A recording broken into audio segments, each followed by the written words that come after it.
Okay, let me tell you about my experience, in dealing with trust and AI ethics in general, and also what I think are some main points. So some of them are technical and some of them are not in really achieving this ecosystem of trust around AI. So this is the overall picture that I think that many of the previous panelists put forward. We want a future, I would say, of and with AI, because of course I don't think as at AI as just autonomous systems, but also systems that work with us. So it's not just the future of AI for me, but also with AI.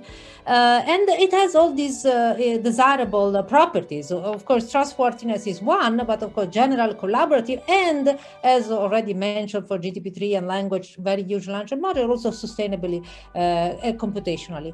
But how to focus on this third panel? How do we build an ecosystem of trust? And I talk about an ecosystem of trust because it has many dimensions, just like trusting other people has many dimensions. So of course we want AI system to be accurate, but beyond accuracy, we really want a lot of desirable properties. One of them I called it, and some other people call it, value alignment, which is around fairness. How do we want these machines to behave? To behave according to some values that we care about. One of them, of course, is fairness. So we want bias to be identified, removed, and so on. But it may be other values that are beyond fairness. Robustness also, generalizability beyond, some data distribution, and explainability. Explainability is very important, especially in the context of machines that work together with human beings. But differently from what we would expect in building trust with another human being, here we are not in the presence of another human being. We are the presence of AI systems that are created by human beings. So just like Margaret and others have said, we want something also from those that create that AI system, from the developers, from the deployers, for those that use AI. And one of the things that I think Margaret pointed out very clearly, and we have a very similar approach, is we want transparency. We want transparency about the decisions that have been made during the AI pipeline, whether they're decisions about the training data or other decision. And in that very nice visual way, Margaret showed that bias can be injected in many different places in the AI pipeline.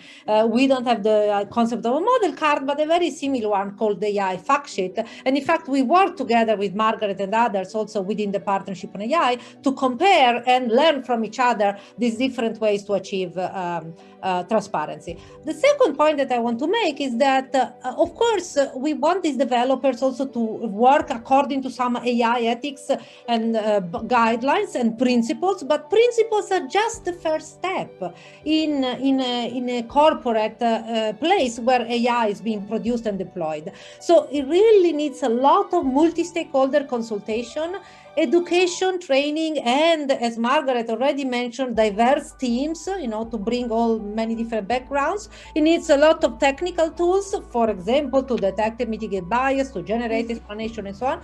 It needs a lot of work in helping developers understand how to change the way they're doing things, how to make it as easy as possible to adopt the new methodology, and how to build an overall governance in a company within, that is a kind of an umbrella over what developers are doing, what the business units are doing, and so on. So it's really a process. And that's why I put this picture of trust with all the cranes, because it's a process to build trust in AI.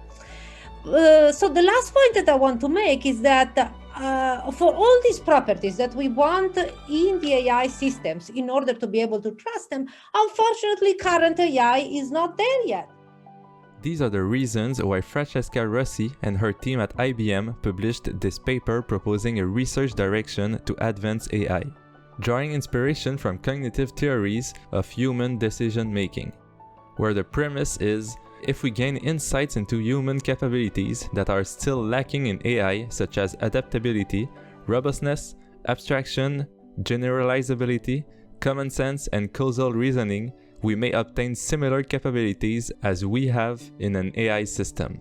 Nobody knows yet what will be the future of AI. Will it be neural networks, or do we need to integrate machine learning with symbolic and logic-based AI techniques?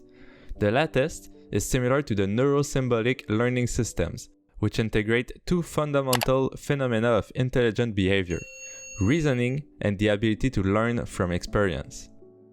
They argue that a better comprehension of how humans have evolved to obtain these advanced capabilities can inspire innovative ways to imbue AI systems with these competencies. But nobody will be better placed than Louis Lamb himself to explain this learning system shown in his recent paper, Neurosymbolic AI: The Third Wave.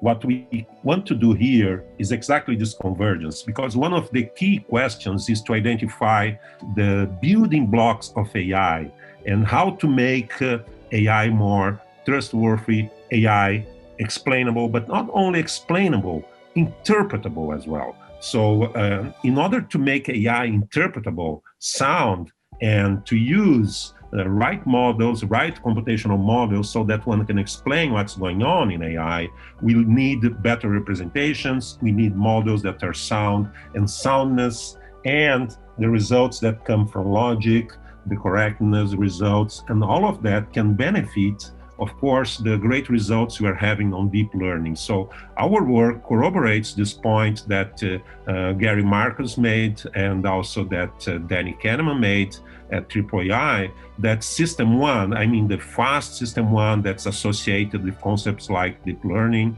certainly knows language, as Daniel Kahneman said, and system two, which is more reflective, certainly does involve certain manipulation of symbols. So this analogy of system one and two leads us to build the ideas that are the inspiration that Gary brought in his book, The Algebraic Mind, and also that we formalized in several neurosymbolic systems since the early 2000s, and several of them, temporal reasoning, model reasoning, reasoning about knowledge, are formalized in this book. And of course, we have been evolving this concept so that one can deal with combinatorial explosion and several other symbolic problems within a neurosymbolic framework. And so the approach that we have been defending over the years is that we need a foundational approach for neurosymbolic computing, neurosymbolic AI, that's based both on logical formalization, and we have Francesca here, Judy Pearl, that have been outstanding results on symbolic AI, and machine learning. And we use logic and knowledge representation to represent the reasoning process that is integrated with machine learning systems, so that we can also effectively perform neural learning using deep learning machinery. So our approach has been tested in training assessment simulators by TNO, which is a Dutch subsidiary of the government. It has been applied in robotics and AI and several other applications. But what we offer here is a sound way, including some formal results that our neurosymbolic systems, in order so that we can have more effective and more trustful AI, we need to have models, interpretive models that are based on sound logical models. And in this way, we can explain what the neural learning process is doing at the same way that we can prove that the results that we obtain via machine learning can even be related to the formal results that one typically expects from symbolic logic. For instance, here in a system that we call connectionist modal logic, which was, by the way, published in the same issue of neurocomputation that Jeff Hinton published one of his influential paper on deep belief nets, we proved that modal and temporal logic programs can be computed soundly in neural network models. So in this way, what we provide, in a way, is a way of providing neural networks as a learning system, which can also learn to compute in a deep way the evolution of knowledge in time. And this is what we explain in several of our papers, and also in recent work that we published, Gary, in IIII 2019, and now IJCAI 2020, where we present a survey paper. So the final message here is that there have been some developments, including the AI debate, the great AI debate between Benjo and Gary Marcus last year, which we saw also at AAAI 2020 that we need more convergency towards building more effective AI systems and AI systems that most people can trust, since AI is becoming a lingua franca for science these days. Neurosymbolic is basically another type of AI system that is trying to use a well-founded knowledge representation and reasoning. It integrates neural network-based learning with symbolic knowledge representation and logical reasoning, with the goal of creating an AI system that is both interpretable and trustworthy. This is where Francesca Rossi's work comes into play, with their paper called Thinking Fast and Slow in AI. As the name suggests, they focus on Daniel Kahneman's theory regarding the two systems explained in his book Thinking Fast and Slow, an attempt to connect them into a unified theory with the aim to identify some of the roots of the desired human capabilities. Here is a quick extract taken from the AI Debate 2 organized by Montreal AI, where Daniel Kahneman himself clearly explained these two systems and their link with artificial intelligence. I seem to be identified with the idea of two systems, System 1 and System 2, although they're not my idea, but I did write a book that described them. And as quite a few of you I'm sure know, we talk about the contrast between one system that works fast, another that works slow. But the main difference between System 1 and System 2, as I described them, was that System 1 is something that happens to you. You are not active. The thought that the words come to you, the ideas come to you, the emotions come to you, they happen to you, you do not do them. And the essential distinction that I was drawing between the two systems was really that one, something that happens to you and something that you do. High-level skills in my description of things were absolutely in System 1. Anything that we can do automatically, anything that happens associatively is in System 1. Another distinction between System 1 and System 2, as psychologists see them, is that operations of System 1 tend to be parallel, operations of System 2 tend to be serial. So it's true that any activity that we would describe as non-symbolic, I think, does belong to System 1. But System 1, I think, cannot be described as a non-symbolic system. For one thing, it's much too complicated and rich for that. It knows language, for one thing. Intuitive thoughts are in language. The most interesting component of System 1, the basic component as I conceive of that notion, is that it holds a representation of the world, and a representation that actually allows something that resembles a simulation of the world. As I describe it, we live with that representation of the world, and most of the time we are in what I call the valley of the normal. There are events that we positively expect, there are events that surprise us, but most of what happens to us neither surprises us nor is it expected. What I'm going to say next will not surprise you, but you didn't actually expect it. So there is that model that compares, that accepts many events as normal continuations of what happens, but it rejects some. And it distinguishes what is surprising from what is normal. That's very difficult to describe in terms of symbolic or non-symbolic. Certainly what happens is a lot of counterfactual thinking is in fact System 1 thinking, because surprise is something that happens automatically. You're surprised when something that happens is not normal, is not expected. And that forces common sense and causality to be in System 1 and not in System 2. In short, Kahneman explains that humans' decisions are guided by two main kinds of capabilities, or systems, which he referred to as System 1 and System 2. The first provides us tools for intuitive, fast and unconscious decisions, which could be viewed as thinking fast, while the second system handles complex situations where we need rational thinking and logic to make a decision, here viewed as thinking slow. If we come back to the thinking fast and slow in AI paper, Francesca Rossi and her team argue that we can make a very loose comparison between these two systems, 1 and 2, and the two main lines of work in AI, which are machine learning and symbolic logic reasoning, or rather data-driven versus knowledge-driven AI systems, where the comparison between Kahneman's System 1 and machine learning is that both seem to be able to build models from sensory data, such as seeing and reading, where both System 1 and machine learning produce possibly imprecise and biased results. Indeed, what we call deep learning is actually not deep enough to be explainable, similarly to System 1. However, the main difference is that current machine learning algorithms lack basic notions of causality and common sense reasoning compared to our System 1. We can also see a comparison between the System 2 and AI techniques based on logic, search, optimization, and planning. Techniques that are not using deep learning, rather employing explicit knowledge, symbols, and high-level concepts to make decisions. This is the similarity they highlighted between the human's decision-making system and current artificial intelligence systems.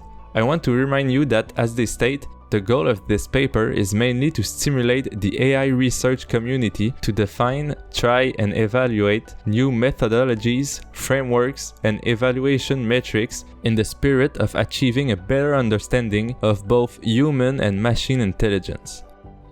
They intend to do that by asking the AI community to study 10 important questions and try to find appropriate answers, or at least think about these questions.